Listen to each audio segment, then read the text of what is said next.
afternoon, and welcome to another live edition of Wealth Building Wednesday.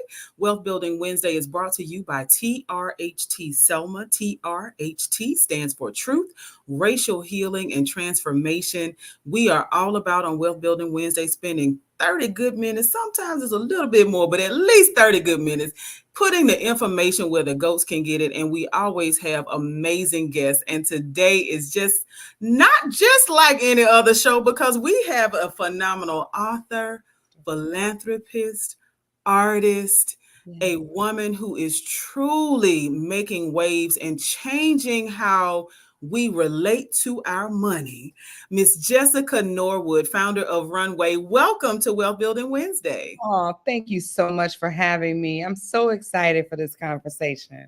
Yes, I am as well. Thank you so much for taking time out of your busy schedule to join little old me and the little old Selma, Alabama. Listen, and to really talk about some critical issues to our community. You are an author. I did mention that, y'all. If you have not picked up this book, wait a minute, let me get my notes off the front. Look.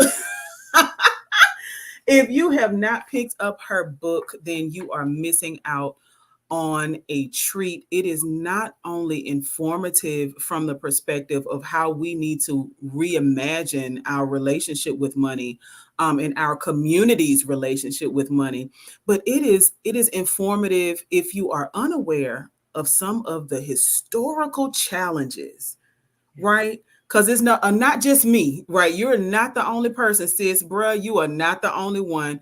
There are many, many, many of us who have struggled economically in this country.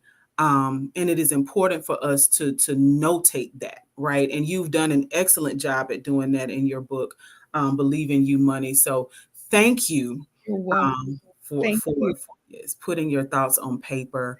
Want to ask, because one of the things that we initially and literally why this podcast was started was related to this racial wealth gap. The fact is that Black folks and Black families experience much less wealth than white families in America. And so when we think about this thing called a racial wealth gap in our country, how has that wealth gap impacted Black families from your perspective in our communities?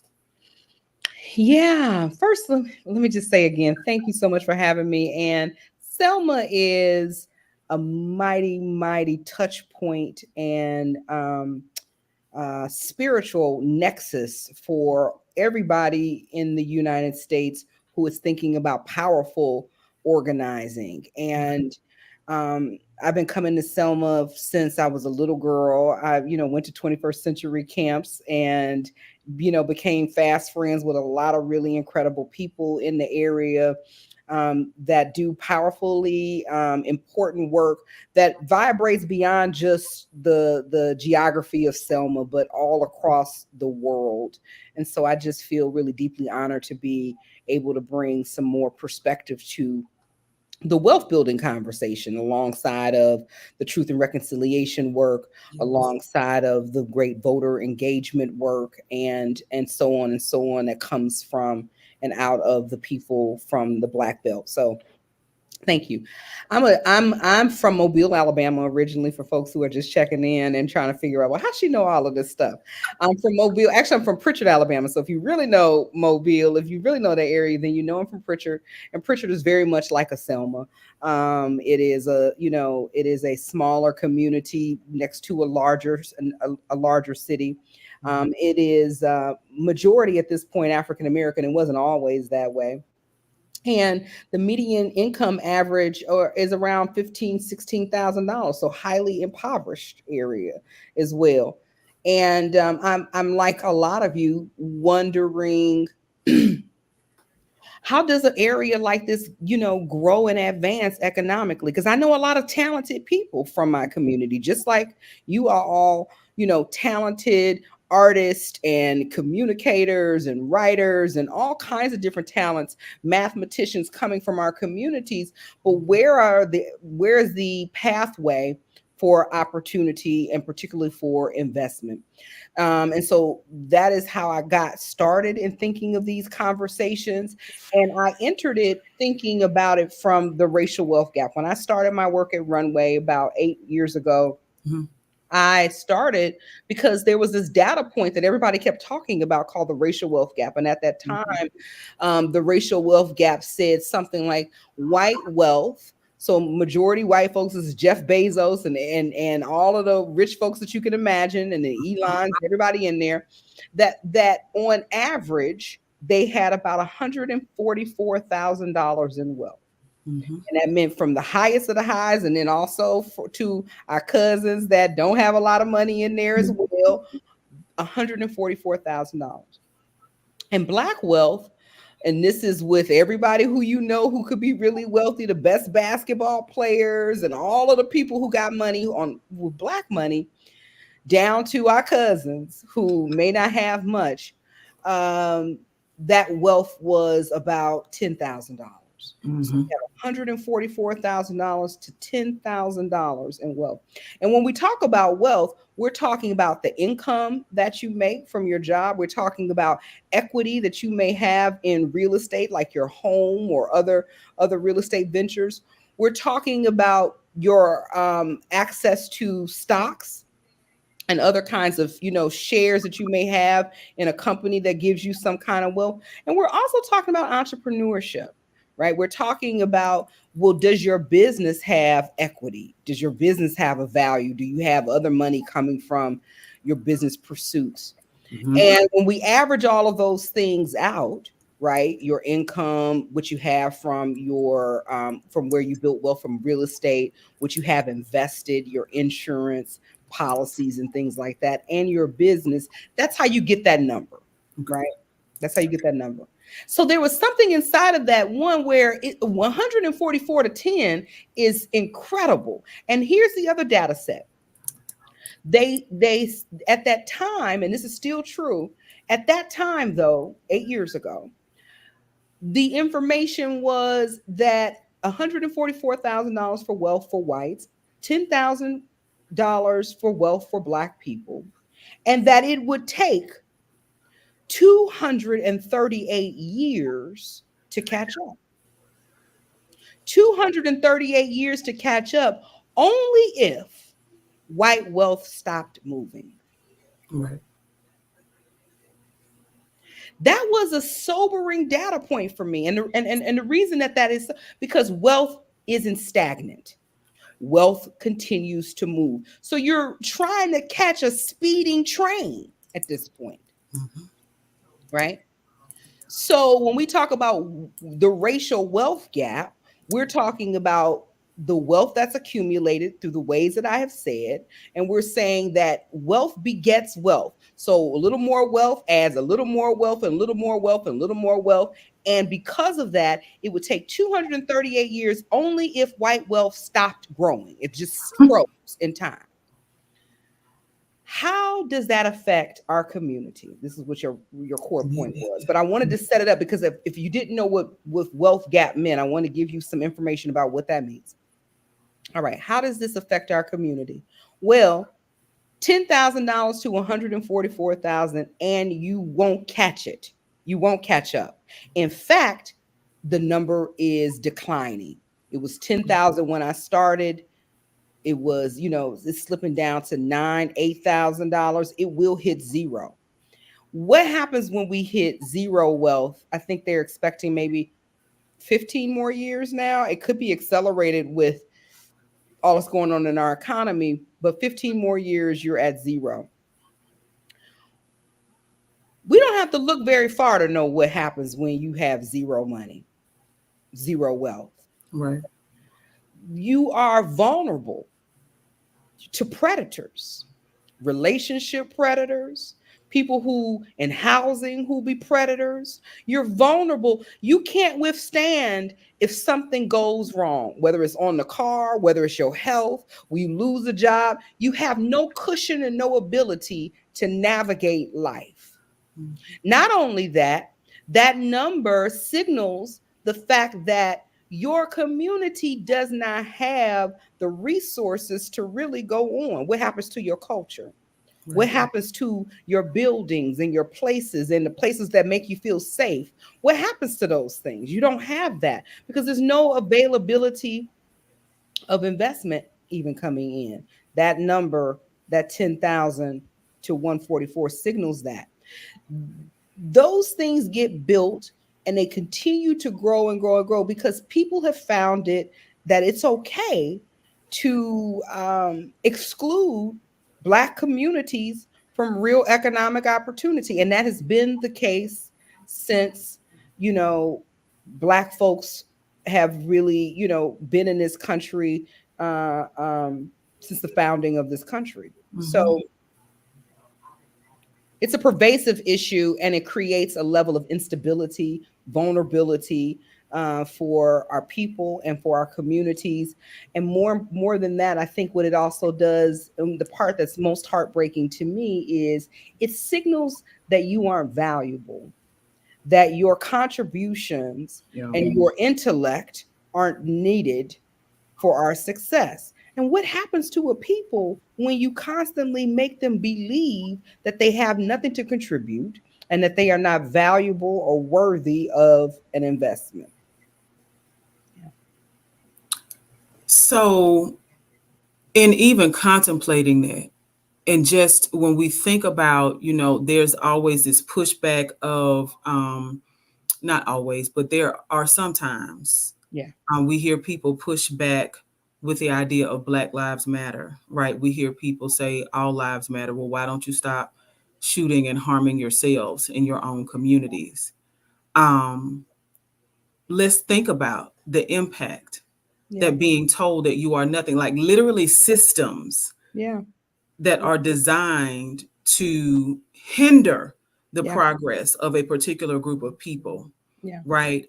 Let's think about the impact that that has generationally and the trauma that has been carried by mothers and offered to Yeah. their children in their wombs Right. that have not recovered from the trauma that then have other children generationally that carry all of this trauma and thus make choices because we are vastly disconnected actually from who we come from, right? There's this narrative that Black folks, we were enslaved here and you should just be glad that you're here. And it's like, well, no, we built the country. Thank you very much.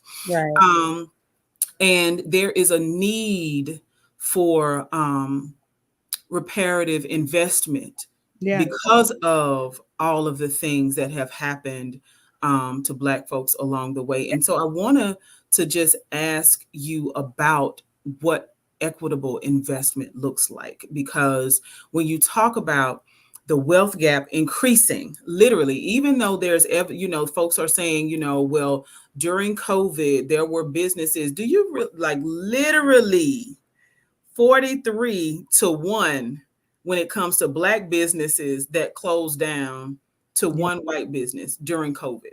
Yeah. So Yeah. regardless of what, the PPP loans and all these other things that were put into place, the wealth gap persists at an alarming rate. Yeah. Yeah. What does it look like to have equitable investment Yeah. in our community? Yeah. I think the figures you just gave and shared about the closures and COVID just take me back to that moment. And one thing that I do for folks who are new to me, and I didn't get a chance to do my full intros of things, but I invest in Black businesses and businesses of color and businesses that have been historically marginalized and excluded from financial access. Mhm. I support businesses that support Black communities as well. So you don't have to be Black, but you got to love Blackness. You got to love Black people to get into our fund. And we have a $50 million reparative fund. And so that kind of speaks a little bit to what I'm going to talk about what it means to do something equitably. But Here's an example that I want to give that takes me back to COVID, because at that time I had a portfolio of about 50 businesses at the time between Oakland and Boston. And I knew that that my businesses already did not have a strong relationship to the financial systems and institutions. So their ability to pivot and to recover in this kind of climate with COVID was not going to really be possible. Right.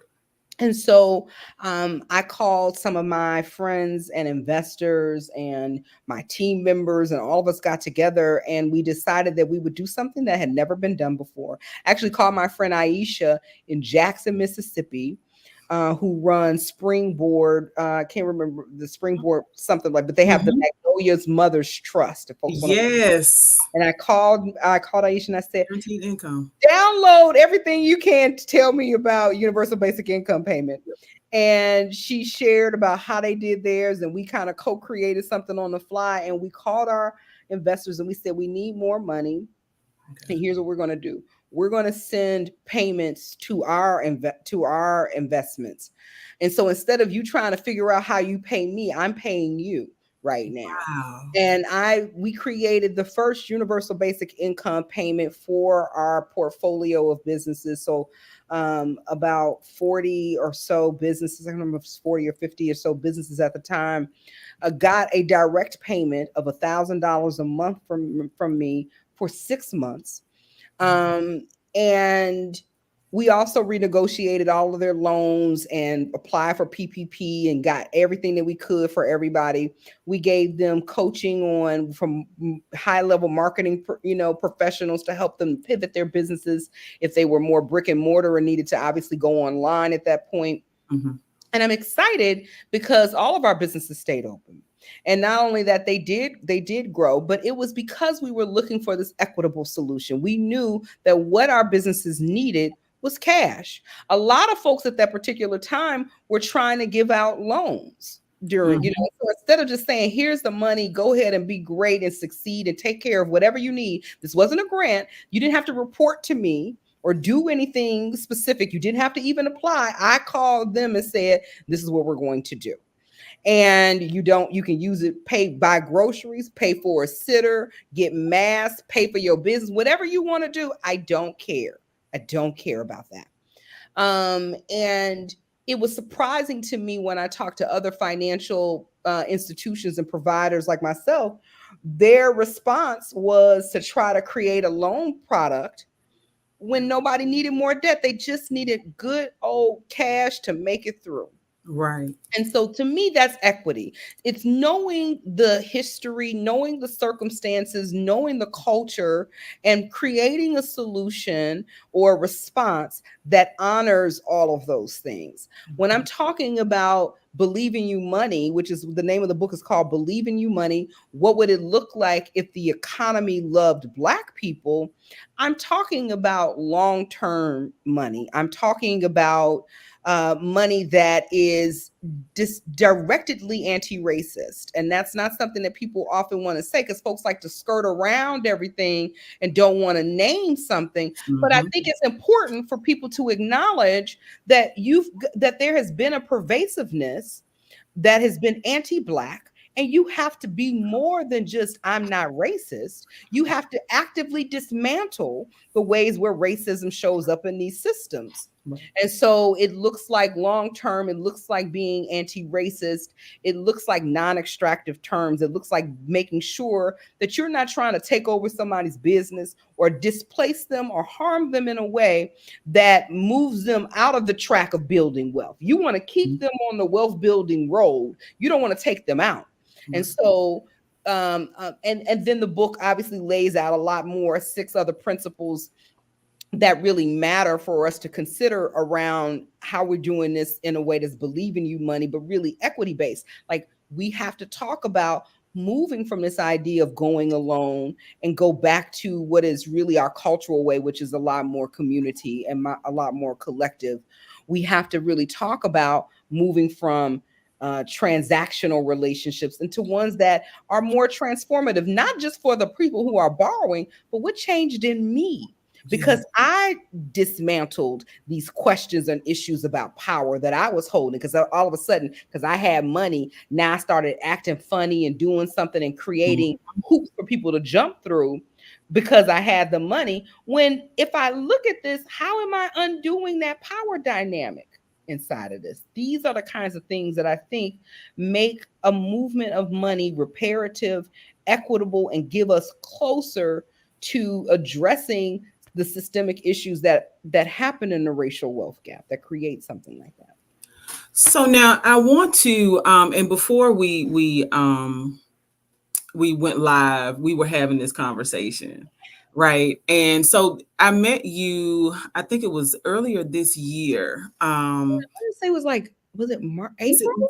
well, I was about to say it was really, April? really early in the I think year. it was like April or something like that. Yeah. Yes, you were in Montgomery, and I had the opportunity to sit at a table with you and other like-minded women. And when I tell you, I have been inspired ever since. And one of the things that I heard that really resonated in my spirit was the gifting of rest. You asked us each to go around, um, Yeah. and one of the sisters at the table said, "Gifting rest." And for me, that feels like, and even as I reflect in the words of your book, you know, you describe the situation of your mom being a techie, right, and not having the fundamental investment, Yeah. right, the access to investment capital that so many of us just simply don't have, and the idea of this bootstrapping. Um, and gifting my son rest would Mhm. be an amazing, like, I would feel like, in addition to hearing God the Father say, "Job well done," Yeah. I want to be able to gift my son rest. The ability to, if he needs to take a beat, like if at Yeah. any point something happens and he needs to grieve or work through a situation in a way that he has a moment to do that. And all too often, we don't have that as Black folks. We got to suppress whatever emotions. We've been taught to do that, That's right. right? I'm literally in a process in my 40s of unlearning how I've been taught to suppress Yeah. emotions, to not want to talk things through, to push through. To push Especially through. Black women, honey. Listen, I was on a meeting yesterday. This man said, "We know y'all got your capes on," talking to two Black women. I said, and he was a Black man, so it wasn't quite as offensive. But I said, "Hold up, put a pin in that thought. I am looking to retire my cape." That's Okay, right. That's look, right. yes, look. So when we think about those things and position it in the idea of equitable investment, when we think about believe in you money, which is money that says, "I see you, See you. Yeah. like I see that you are prosperous, that you are brilliant, that you are beautiful, and that you are doing your best." Yeah. How could that literally, like, let's say in the next 5 years we were able to get there, Mm. what would the difference be in being able to live in a nation, in a world where Black folks, where the money agreed, we agreed with each other. Look, Oh my goodness. Right? listen. Come on, sis. Yeah, I hear you. You know what? I think about the American dream, right? We've heard this before where you can come from not much and with hard work and stick to itness and ingenuity, you can create a business Mhm, and grow that business into whatever shape and size you need it to be, um, to take care of yourself and your family and the obligations that you have in the world. And so many people really pursue that and believe in that, come from other countries inside of this country who grow up and mhm, are looking for that as an opportunity to maybe pull them out of the circumstances that they may have grown up in.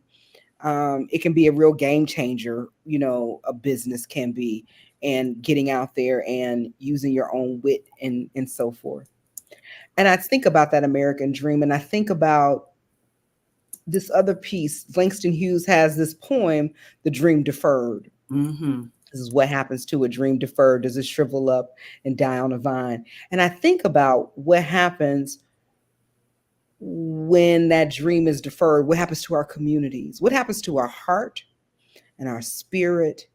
What happens to that little light inside of you that is believing and trying and shining? And so we have these two things, this American dream and then this dream deferred that Langston Hughes, the Harlem Renaissance poet, spoke about. Mm-hmm. And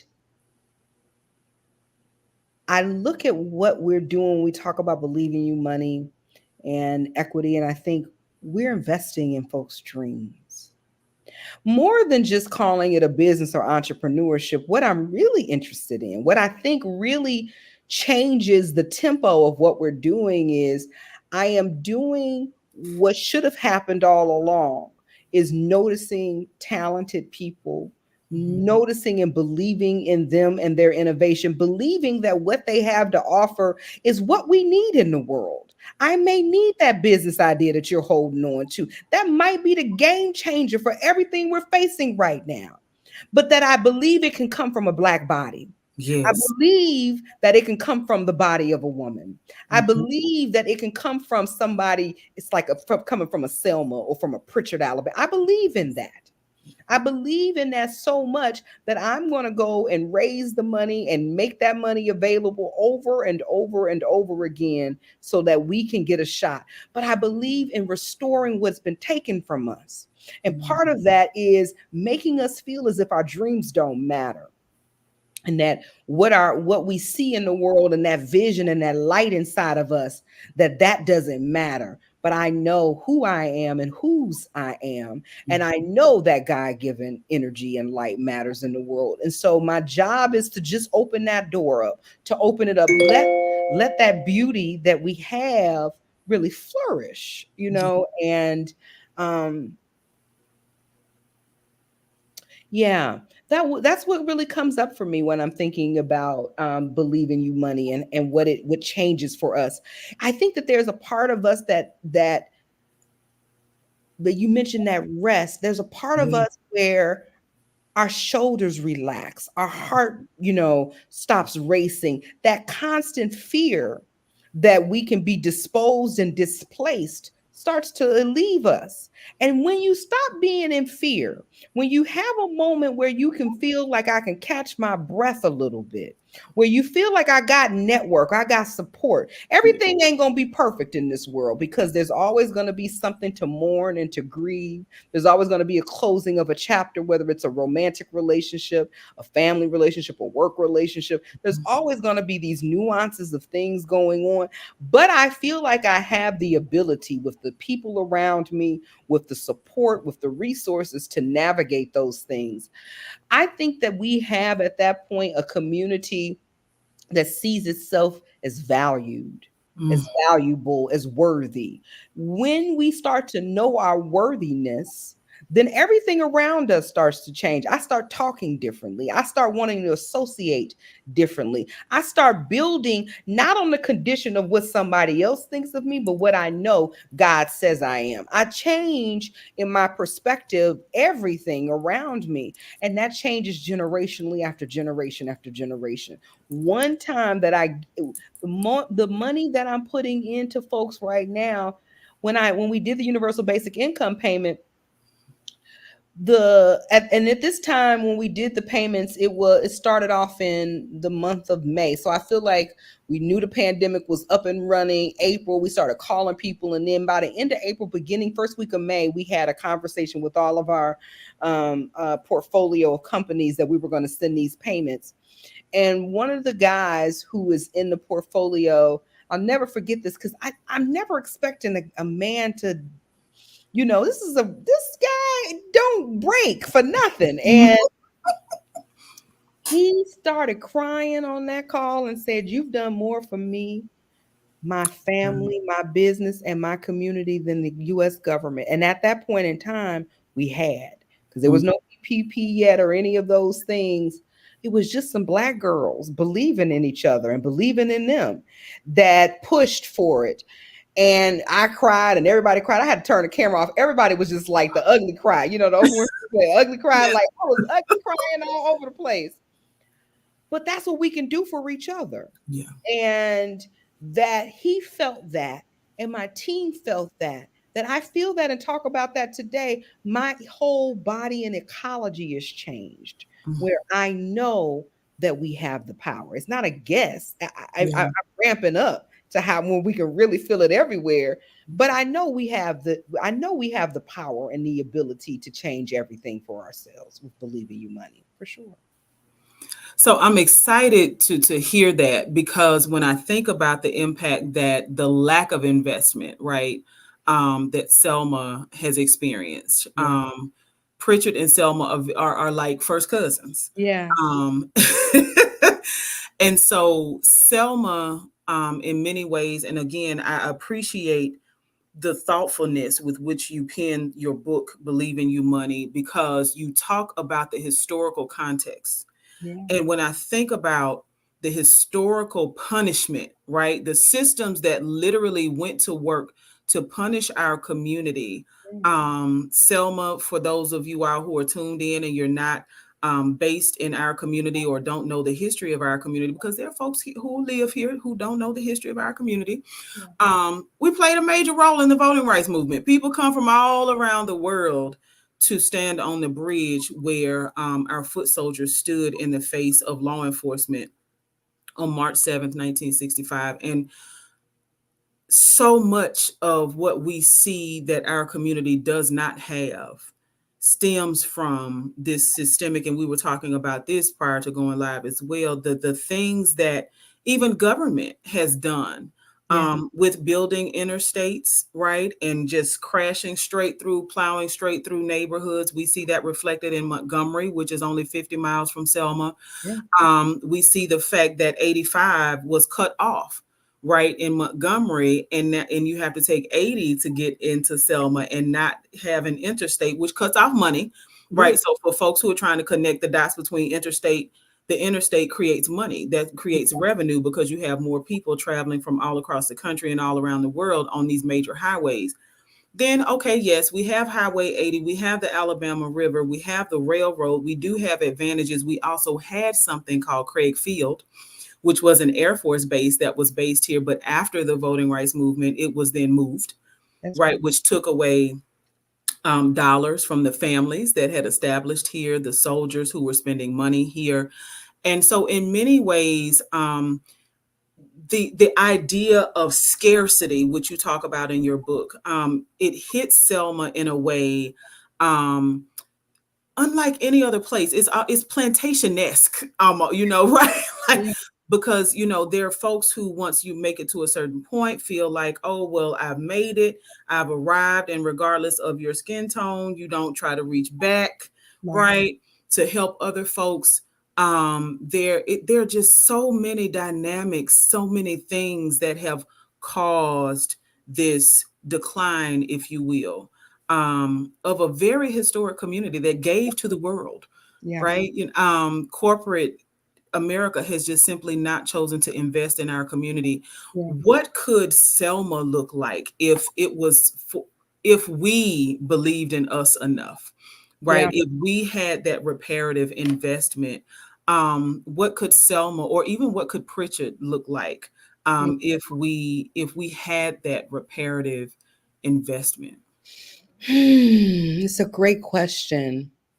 I'm here in Pritchard, and Pritchard also has Africa Town. I don't know if you're Yes.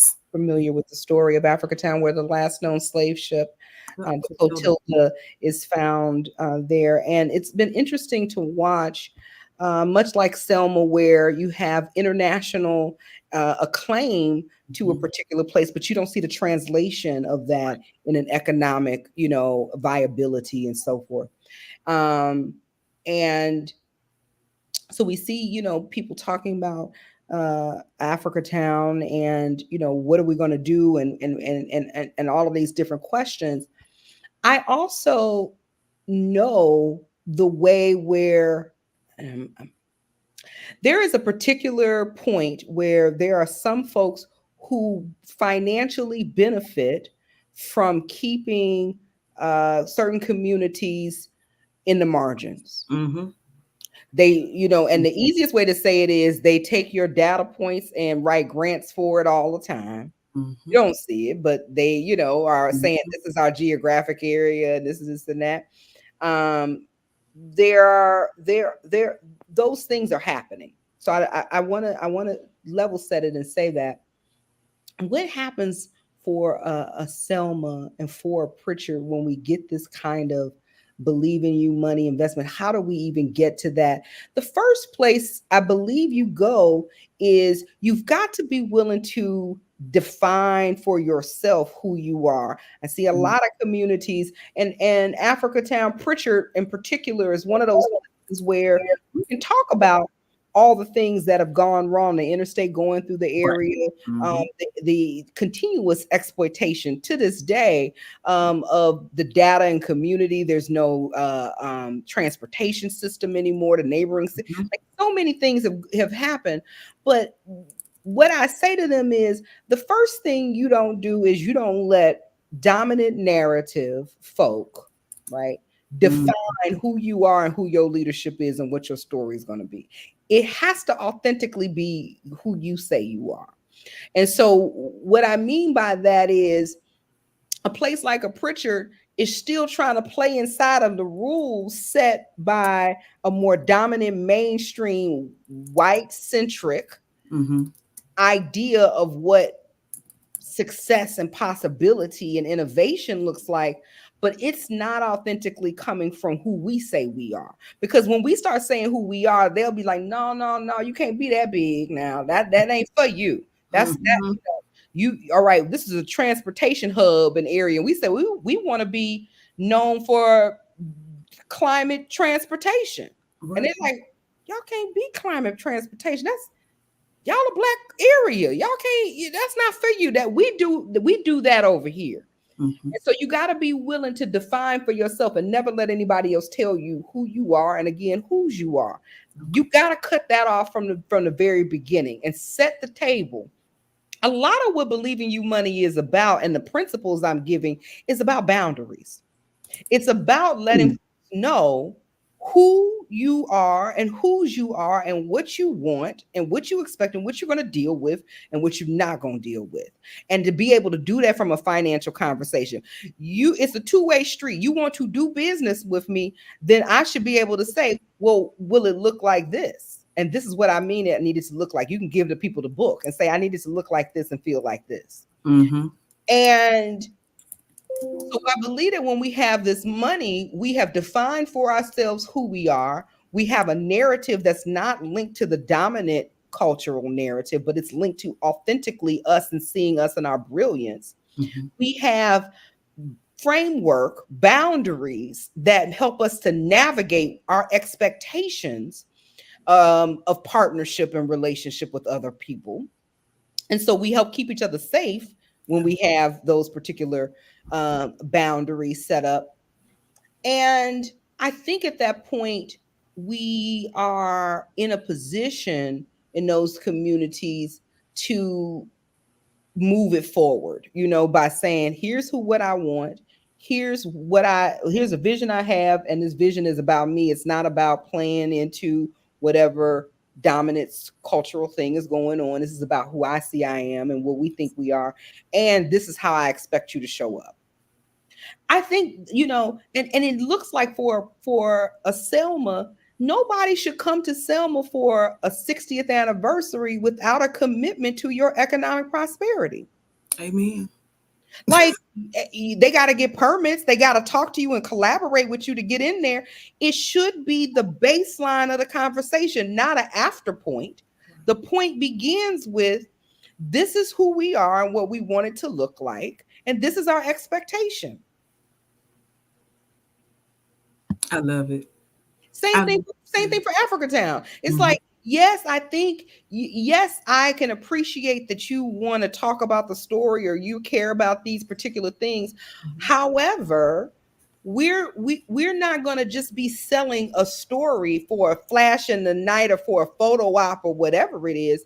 Our expectation is that we want to reclaim our own relationship to trade and commerce. We don't want the story to be we were trafficked and sold for goods. We Right. want the story to be, and today we run that port and we transfer goods and services to other communities. That's who we see ourselves as. You don't tell us who we are, we tell you who we are. Yeah. And then we tell you how we want you to show up. And then we say, this is how the table needs to be set. Our expectation is if you want a partner, you want to collaborate, that's what it looks like. And that these are the people who are locally, because it can get plantationy. But the people who are here, you ain't my only people. Right. Mm-hmm. Somebody asked me the other day, well, you doing this? We're building a big building down in Pritchard and Africatown area and doing all these things. And somebody said, well, you doing all of these things, but you didn't ask anybody for any permission. I said, what do I have to ask you for permission when I have my own money? I want you to treat me like you treat some of these other folks that you let into your community and never ask them a question about what they're doing. I want you to do that for me. Since Mm-hmm. you so easily can give your power away to them, but you want to question what I'm trying to do when I'm a native and from this area or whatever. No, no, no, no, no. So we have to treat people, we have to teach people how to treat you. And we're in that season right now in our community as well. But for Selma, I believe what would be different is why would anybody for come to Selma? I've been coming to Selma. I was there for the 50th. That was around the time when Barack Obama came Mm-hmm. and the Selma movie with Oprah Winfrey and all of that season of things with Ava DuVernay. Years before that, I was coming. I've been coming to Selma for a long time, and I'll never forget that 50th anniversary. I was so heartbroken because everything still looked exactly like it did right Mm-hmm. after the whole world converged. You had a black president. John Lewis was still living. You had all of the parts. You had the old SNCC, the new SNCC, the all of the people. And still I didn't see an economic viability and movement outside of that. And I thought to myself, I know the people who are in Selma. These are smart, caring, charismatic. Not, some people be up and down, but the body of people that I mostly know are Right. tight. And saying I don't want to oversell it. Y'all know, y'all folks. The Right. people that I know are incredible and cool and thoughtful and loving. And I'm like, what's going on? We have to grow in our maturity, Mm-hmm. I think, in understanding that we don't pull up a seat at the table. This is the table here. This is the table. Selma is the table. It is Mm-hmm. not looking for a seat or permission. It's a table already set. And the expectation is this is where we are right now. In 5 years or next 10 years, I expect it to look wholly different. You Yeah. can't take me from 50 years to now 60 years, 10 years have passed and it looks exactly the same. It's a problem. Absolutely. Listen, it is a problem, and there That's are when you got solutions. that many brilliant, connected people coming. Every community does not have what Selma has to be able to attract that many people who have the ability to do something. You are absolutely right. Yeah. We have literally one of the things in that same moment for the 50th that I was deeply disappointed in was one of our huge places here. Yeah. Um, I was in a meeting and they said, "Well, what are we going to do during Jubilee?" And I'm like, "It's February. Jubilee is next month. What are you talking about?" That's what I'm saying. Like, how? How? Yeah. How, Sway? Yeah. How you got all this should be the most strategic moment of your life. Yes. You should know and be using this as a way of building power and relationship Yes. internationally. You could have so many international investors at your doorstep flying in because you invited them to Jubilee and invited them. Easy. If I had it, I'd be working it. Yes, listen. And so, and I do believe, I am a strong believer that everything happens for a reason, Yeah, right? And so paths have crossed. We are absolutely.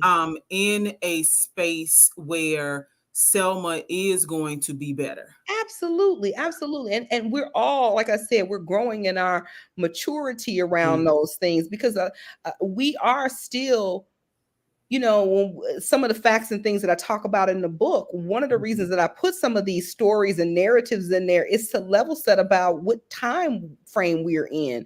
My parents were in segregated schools. My parents were in a Jim Crow South where they couldn't do the jobs that they wanted to really do. That's only one generation. So I'm just the next group who went to school and studied and learned from them and started realizing, like, oh, we maybe need to switch it up here because this is going. So we have to give ourselves grace and compassion. What I am saying about Africa Town, Pritchard, Selma is not a slight but an opportunity for absolutely. us to recognize what we have that is ours, that is valuable, and how we use it to our highest best advantage for all of the people around us. Absolutely. Amen. And I can't think of a better way Yeah. for us to wrap up our time together. I do truly want to say that you continue to inspire me. Mhm. And thank you so much for your time today. Absolutely. For everyone who has been tuned in and watching, we want you to tag and share this video. This has been an impactful conversation around the racial wealth gap, talking about what reparative economics looks like. Let's get into it, y'all. Until next Wednesday for Wealth Building Wednesday. Oh, before I go, if you have not already, look. If you have not already, listen, I have sticky notes and book notes. Listen, pen marks and everything because I'm telling you, it gives us a historical context as well as some things to do now. Like she said, believe in you money sets boundaries. It allows us to take on our own narrative, and that's exactly what we're going to have to do in our own respective communities and then come together That's that. as a community. Yeah. Can't spell community without unity. So again, thank you, Miss Norwood, for joining me today, and thank you to everyone who's tuned in. Again, tag and share until next Wednesday. Y'all please get out here, buy the book, okay, and then let's get out here and build some wealth. Yes. Thanks. Yeah. Bye bye.